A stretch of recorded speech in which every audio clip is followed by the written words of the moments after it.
Hi and welcome to podcast 3 of Kunskapsskolan Chronicles. We've met the students, we've met the parents, and it's time to meet the teachers. I'm Shikha Mahajan, I'm the base group facilitator for grade 1. Hi, I'm Taruna. I'm the base group teacher for grade 3. Hi, I'm Nivedita. I'm the base group facilitator for grade 11. Hi, I'm Archana. I am base group coach for grade 2. Hi, I'm Chabi and I am the base group for kindergarten. So we've all had our share of experience, we've had a long journey, some of us have been here for quite some time. So if I just have to ask all of you, how has your role as a care educator been? It's always a compare and contrast situation, because when I came here, I literally came here as a new one, fresh out.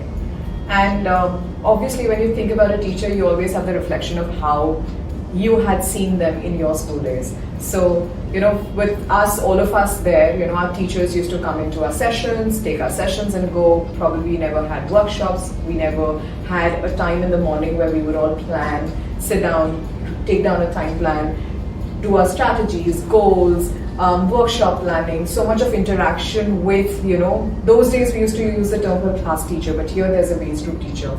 And you interact with them, discuss with them, personal coaching. There's so much to add on. That's how we've seen, and then coming here and taking it to the next level, that is personalizing it with the students.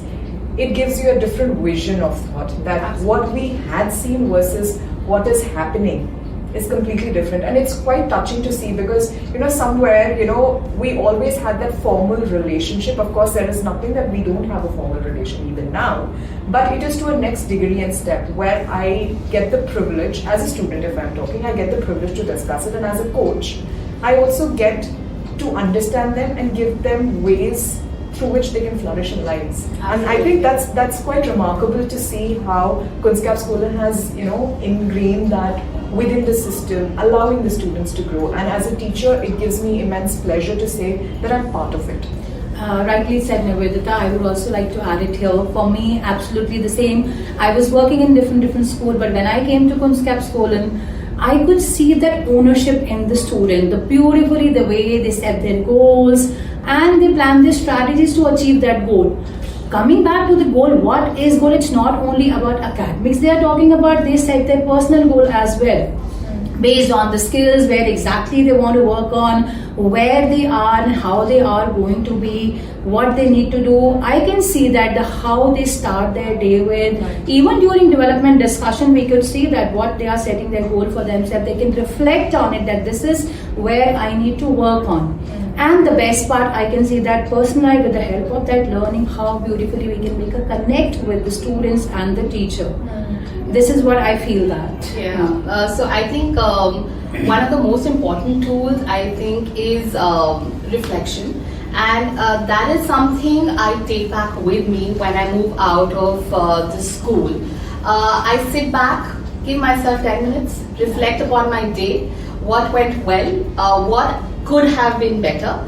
And somewhere I don't only plan my day better, the next day better, but I think personally also I think I'm growing as an individual. So I think reflection really works for me while I'm in school and even outside school. Absolutely. I agree with you, Shikha ma'am. It just, reflection has actually become a part of every day. Everything that we do, you just take that, that few minutes off and you just reflect. It gives you so much insight about how you could progress, how you could actually work on yourself to make things better for you, for people around you. And I think Kunskapsskolan has actually given me this asset as a value which I carry back home and I practice. So I totally agree with you. True. Yeah, so my colleagues have said it all. I agree with each one of them. As a care teacher, I feel very empowered. It's so amazing and it's a privilege to see support my students grow in personal and academic way. Like they all mentioned, personal coaching and personalized learning. I am a base group teacher for around 20 students. I meet them personally in the session and one-on-one once a week, and I help them set their goals. And work out a plan around their goals and achieve their goals by choosing any path which they feel they will be able to follow. And this is how I am a part of their learning journey, and this is very, very gratifying for me. Okay, so we've seen our journey, we've spoken about our journey. How do you think it transforms, or how is the CAD program helping the students? Oh, I think I'll be happy to start here. We are the foundation of the CAD program, and we actually have set a culture right from pre-nursery. The students who come in, like little toddlers, little babies, they are exposed to the CAD values of growing together, experiencing together, and absorbing a lot of ideas from the CAD program, like planning their day, engaging themselves productively, experiencing that engagement, and then reflecting on it. So this takes time, and the foundation of this thing starts as early as 3 years, when they just keep coming in with, when we hold their fingers and bring them in. It is such a wonderful experience when you see a little child who's coming to you one day and saying, "Ma'am, there is no trash can. I need to put this tissue paper in." I mean, it gives you so much joy to see that child, having the kind of awareness to be able to put, the need to put that tissue paper inside a trash can, and the absence of that actually stirring his mind to, to gratify that goal that has been, inculcated in him, that culture that has been set and, put into that system from the very beginning. And I feel so happy when I see changes like these, which affect my children and affect me in the process. Yeah, and I think somewhere talking about being familiar with certain terms, I think by the time they move from KG to grade 1 and grade 2, since I take grade 1, so I can speak for them, how they are familiar with terms like personal coaching, goal setting, and how they start setting these short-term and long-term goals for themselves and strategizing to achieve them, which I think really works for this age group. Right, Shikha. So as they move from grade 1 to grade 2, the transition is very smooth. This personal coaching, reflection, they do not only apply in their school life, they do it in their personal life away from school also.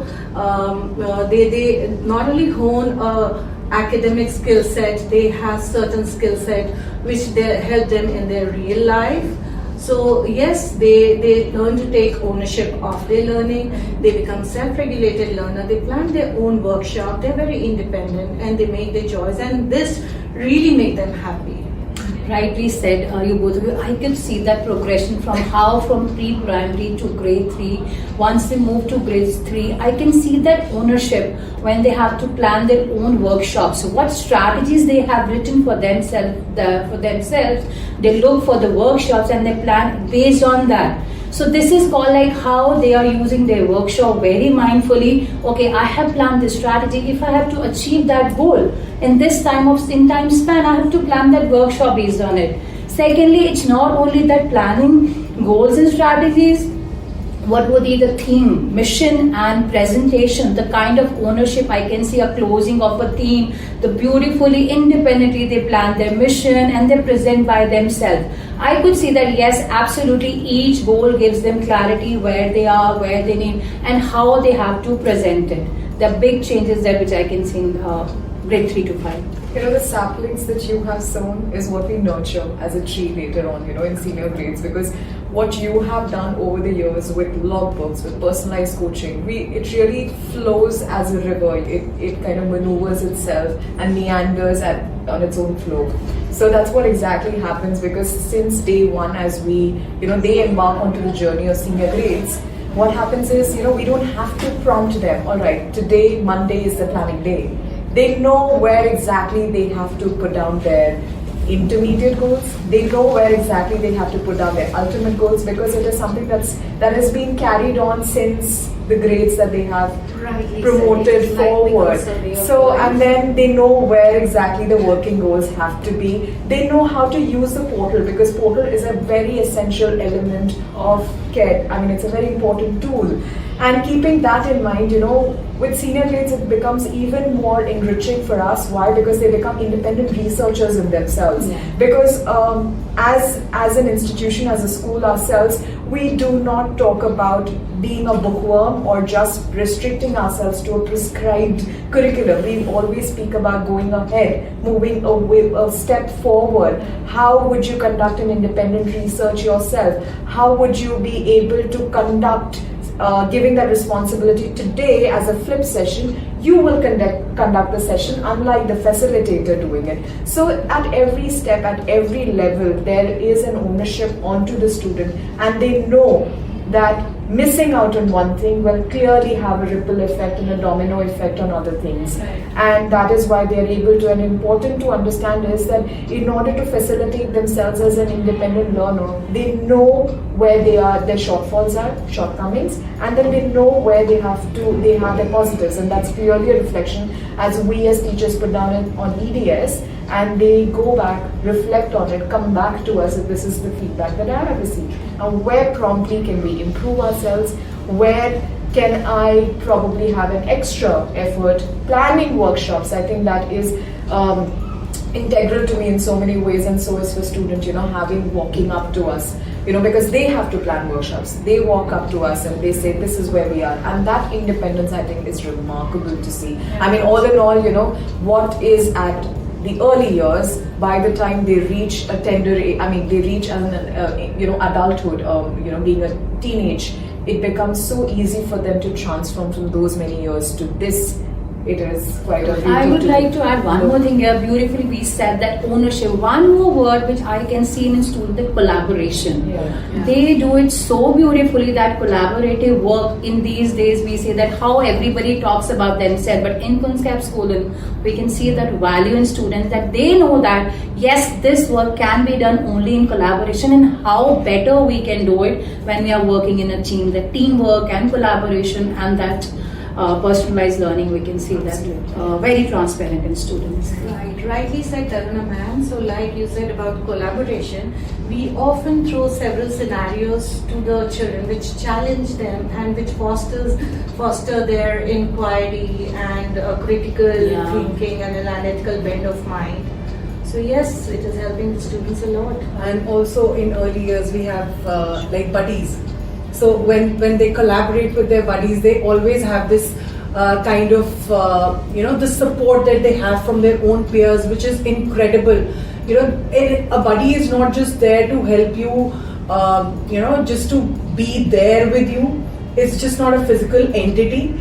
That buddy sits by you, stands by you, holds you when you feel that you're falling down, and that just seamlessly bends into collaboration, and they just get so thick that by the end of early years, they just know how to work together and, be together. Right. It's how beautifully we've all spoken about collaboration, but nothing is possible if we did not have the parents and also this entire Kunskapsskolan community working together. I mean, it is how beautiful that we see that, it's not always twice in a year that we are formally meeting the parents. We have always, in every step of our way, starting from sharing the minutest information with the first point of contact being the base group, to larger information being shared with the parents. It's very beautiful, and in fact sharing each and every academic progress. In fact, so much, we have given enough freedom to everyone and be stakeholders to it. Even our EDS comments, where parents have the ability to look what the child's progress is all about. Sharing emails, with them in terms of if at all we, as a teacher, for example, myself, if I'm facing any challenge, I have the privilege of getting in touch with the parent, arranging for a meeting, sharing with them some of the action plans that I am working with, and also seeing how they can help me and support me in, emancipate the child's learning is very beautiful here in the entire structure, which seldom, we are hands tied in any other institution if we were to ever look at. So I mean, it's very beautiful to see how it has panned out. Rightly said, Nivedita ma'am.